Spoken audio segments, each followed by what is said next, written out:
How does someone find their purpose when they feel lost? Firing is an act of compassion. It's actually eliminating suffering among your team. They don't believe you're actually good until you prove it. People don't really believe in you until you show them. Hi, I'm Ryan Blair, New York Times bestselling author and serial entrepreneur. I've had $2 billion in sales and $1 billion in exits. And today I'm going to share with you some information that's going to help you become more successful as an entrepreneur. I hope you enjoy. Ooh, when you have to fire someone, how do you lead? I see firing as an act of compassion. And when you're a compassionate individual, your job is to alleviate suffering. Compassion requires action. So if I see a team member that's suffering, I want to alleviate their suffering. And if I allow them to suffer because I don't want to fire them, because I don't like having tough conversations, because I don't want to hurt their feelings, then I'm actually perpetuating suffering. It'd be like seeing a distressed animal and not trying to help it. If you have a team member that's distressed and you don't try to help them, then you're perpetuating suffering. And so as a leader, our job is to try to eliminate suffering from our companies, because if one of our team members is suffering, they are going to create more suffering among other team members. Our job is to try to identify and eliminate suffering with compassion as much as we possibly can. And unfortunately, sometimes firing a person is the only way to do that. And it's for their benefit, because you're freeing them to go pursue a new job. You're freeing them to find a team that they align with. You're freeing them to go find a new opportunity so that they can grow and elevate. Because if a person is suffering, they're not growing. And if they're not growing, it's your job to either find a way to stimulate their growth within the existing environment, or to get them out of that environment so that they can be free to grow. Firing is an act of compassion. It's actually eliminating suffering among your team. And so when I thought of it that way, I no longer was selfish and allowed people to remain on the team that weren't happy, that weren't growing, that weren't efficient, that weren't producing, because that's costing them and their fellow team members. But most importantly, by me condoning that and not taking action on that, I'm actually perpetuating suffering in their life and in my teams. Do I think Jesus would have been a great CEO? Yeah, I definitely think he'd have been a great CEO if he'd have been allowed to, live longer, but he trained the disciples for 3 years.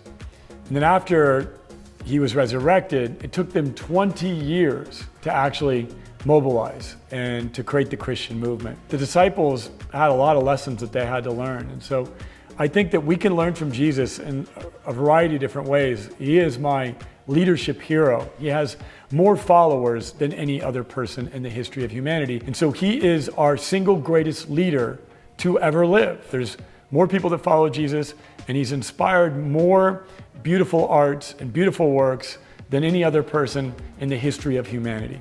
So in my opinion, Jesus is our CEO, certainly as Christians. I follow him each and every single day. I do my best to learn from him. I do my best to try to embody the practices and principles that he teaches. And, I'm willing to wash my disciples' feet. So come over here and I'll wash those ugly feet of yours.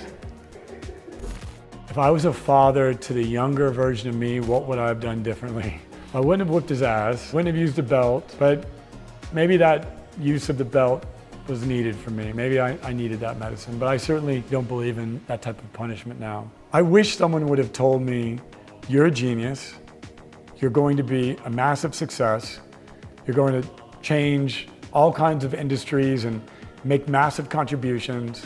I wish someone would have pulled me aside and said, but you're going to blow everything up if you don't learn to pray, learn to meditate, learn self-mastery, and learn to put your spirituality first. See, people, they don't believe you're actually good until you prove it. People don't really believe in you until you show them. And that's unfortunate in our society, because I wish someone would have just believed in me like a good coach and would have said, you are going to be one of the best that there ever was, but you're going to blow everything up in the process if you don't learn how to ground yourself, learn how to become a heart-centered leader. And I learned that later, and it was an expensive series of lessons to learn that.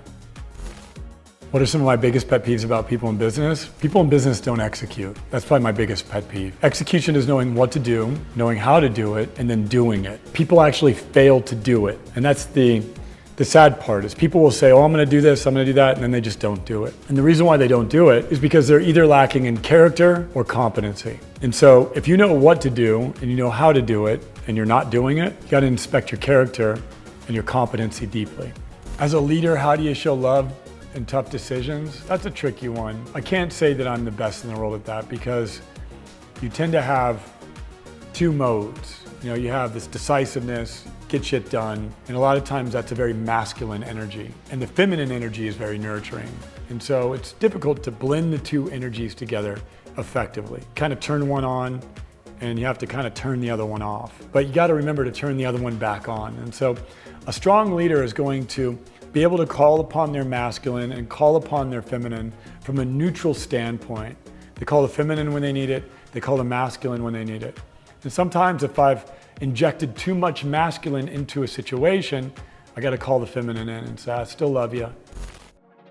How does someone find their purpose when they feel lost? Being lost is the process of finding your purpose. So if you're lost, you should embrace it because this is the signal that is going to lead you to discovering your purpose. But unfortunately, when people feel lost, they embrace anything but the discovery of their purpose. They embrace numbing themselves, they embrace social media, they embrace Netflix, they embrace bad ideas. So if you're feeling lost right now, I commend you. This is the best opportunity that you'll ever have to truly discover who you really are, but you have to do the work in order to do that.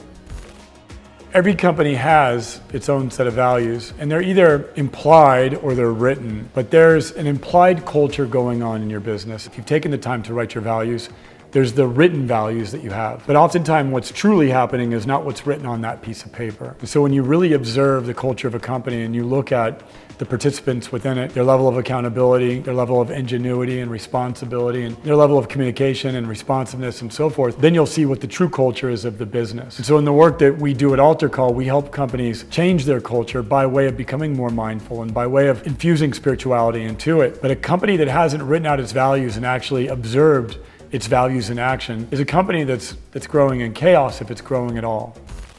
Top signs someone isn't aligned with an organization: they don't communicate, they're not productive, they don't take responsibility, they do less than what they're paid for as opposed to more than what they're paid for. At least in my organization, those would be the top signs that they were not in alignment with the values that we have at AlterCall. My greatest spiritual encounter, it's every morning when I catch the sunrise. And the way that I praise God is a simple word. I just say, wow. If you want to know how to praise God, just say wow. Wow when you hear the bees. Wow when you hear the birds. Wow when you see the sunrise. That's the way that we can praise God and we can experience the wow of the world. And so every single day I have a profound spiritual experience when I catch that sunrise. I hope you enjoyed this video. Do me a favor, like, subscribe, share, help boost this video. I want to get the word out about my work and I could use your help. Thank you so much and God bless.